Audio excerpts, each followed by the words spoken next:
Well, if you saw our other video about taking apart an enormous chuck roast of beef, you saw we yielded a couple of really nice roasts out of it. And we pot roasted one. A lot of it's going to go in for ground beef. We made stew with part of it. But this is a beautiful, beautiful roast for actually doing very slow in the oven. And almost the way you would do a prime rib. But this is a chuck roast. And that doesn't have the reputation for being all that tender, but it can be. So one of the things I did was once I broke it down into roast pieces, I let them air dry and age in the fridge for a couple of days. You've seen our video on aging beef, I'm sure.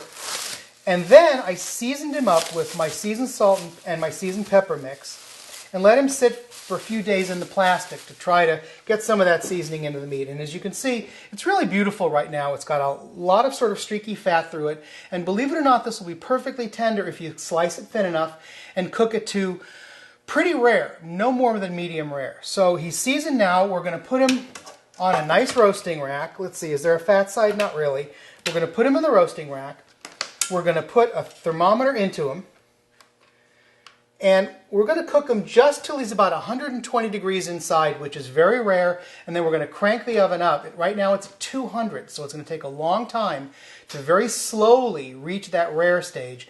We're going to crank it up and brown the outside, and it's going to be the best roast beef you ever had, all for less than $2 a pound. Into the oven he goes. Okay, my temperature alarm has gone off at 120 for the beef roast, and we took it out of the oven. I'm letting it sit while the oven comes up to 500 degrees. I cranked it up, and we're going to put it in a 500-degree oven now, so it'll brown up the outside nicely. If you have a double oven, you can have one on 500 while the other one is roasting at 200. I'm going to take the thermometer out because most thermometers can only handle temperatures up to about 400 degrees, and we're going to put it into a 500-degree oven. So I don't want to ruin my thermometer, and believe me, that warning is valid because I've burned up more than one and they stopped working. So into a 500-degree oven for about 10-15 minutes, just to brown up the outside. All right, it's been about 15 minutes. We're going to take the roast out of the 500-degree oven and let him rest. Just for fun, I'm going to stick the thermometer back in and make sure he hasn't gone too much past, I don't know, 130 or so. Looks like it's settling in the mid-120s, which is great because it's going to rise about 5 degrees after coming out of that hot oven. We're going to let him sit for about 20 minutes before we carve it. Well, my beef roast has been sitting for about 20 minutes now. The temperature is stabilized at about 130, which is exactly where I want him. Let's take him over to the cutting board and see how we did.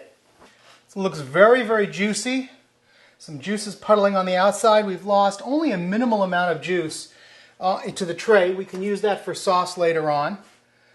Take out the thermometer here. Wow. It's crusty brown on the outside.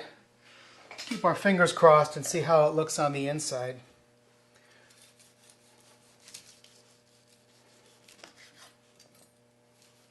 Again, this isn't prime rib, so you do want to cut it fairly thin so it'll stay tender. Well, it looks pretty juicy, I have to say.